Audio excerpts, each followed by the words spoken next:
Hi friends, welcome to சமையல் சுவடி. இது வரைக்கும் டிஃப்ரெண்டாக சிக்கன் பிரியாணி எவ்வளோ ட்ரை பண்ணியிருப்பீங்க. இன்னைக்கு இந்த மாதிரி செஞ்சு பாருங்க. டேஸ்ட் அல்டிமேட்டாக இருக்கும். ட்ரை பண்ணிடுவோமா? அதுக்கு பட்டை, கிராம்பு, ஏலக்காய், பிரியாணி இலை, அப்புறம் பெரிய வெங்காயம் 3, தக்காளி 2, காரத்துக்கு ஏற்ற மாதிரி 3-4 பச்சை மிளகாய், இஞ்சி பூண்டு பேஸ்ட், கொத்தமல்லி புதினா கட் பண்ணி வச்சுக்கலாம். அதுக்கு 1/2 கிலோ சிக்கன் எடுத்திருக்கேன். மஞ்சத்தூள் உப்பு போட்டு கழுவி வச்சுட்டேன்.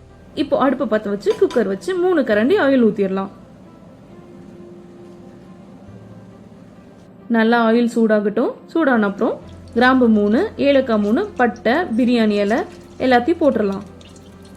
அது நல்லா பொரிஞ்சு வரட்டும். அப்புறம் வெங்காயம் போட்டுடலாம். இப்போ நல்லா வெங்காயத்தை ஆயிலில் வதக்கி விட்டுட்டு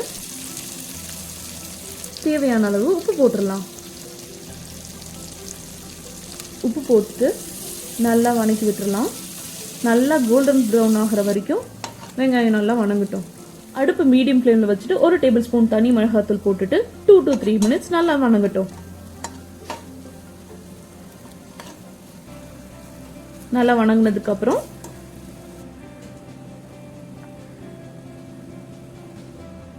பச்சை மிளகாய் போட்டுக்கலாம்.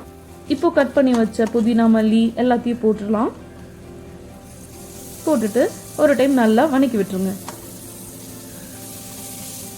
இப்போ இஞ்சி பூண்டு பேஸ்ட் அரைச்சி வச்சிருக்கோம்ல, அதை சேர்த்துடலாம். அதை சேர்த்துட்டு ஒரு 3 to 4 மினிட்ஸ் நல்லா வதங்கட்டும். வெயிட் பண்ணுங்க. இப்போ தக்காளி போட்டுடலாம். தக்காளி போட்டுட்டு அது நல்லா மேஷ் ஆகி வர வரைக்கும் வெயிட் பண்ணுங்க.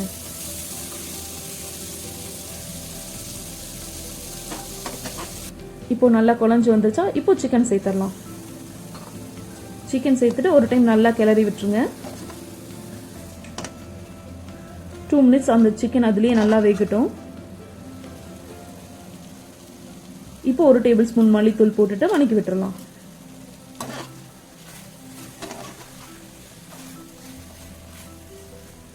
இப்போ ஆயில் நல்லா பிரிஞ்சு வரும். அது வரைக்கும் நல்லா வதங்கட்டும்.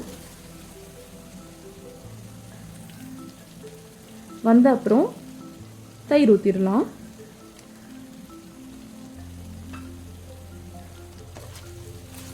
இப்போ அதை நல்லா வதக்கி விட்டுருங்க.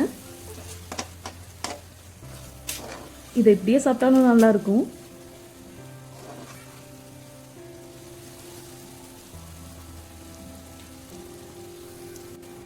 இதில் 1.5 படி ரைஸ் நான் ஆல்ரெடி ஹாஃப் அன் ஹவர் முன்னாடியே ஊற வச்சுட்டேன். ஸோ அதுலேயே 3 டம்ளர் தண்ணி ஊற்றிடலாம்.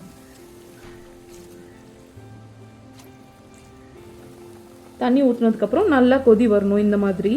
அப்புறம் ரைஸ் போட்டு மிக்ஸ் பண்ணிடுங்க.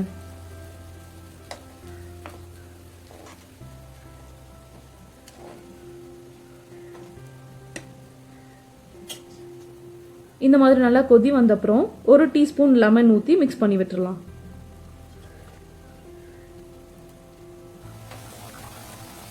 நல்லா கொதிக்குதா? இப்போ அதை க்ளோஸ் பண்ணி விட்டு 3 விசில் விட்டுறலாம். 3 விசில் வந்த அப்புறம் ஒரு 15 மினிட்ஸ் அப்புறம் ஓப்பன் பண்ணி பார்ப்போம்.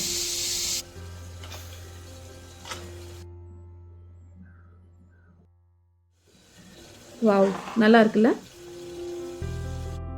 டேஸ்ட் பண்ணிடலாமா? பண்ணிட்டு மறக்காம லைக் பண்ணிருங்க, ஷேர் பண்ணிருங்க, அப்புறம் அந்த சப்ஸ்கிரைபர் தட்டிட்டு போயிருங்க.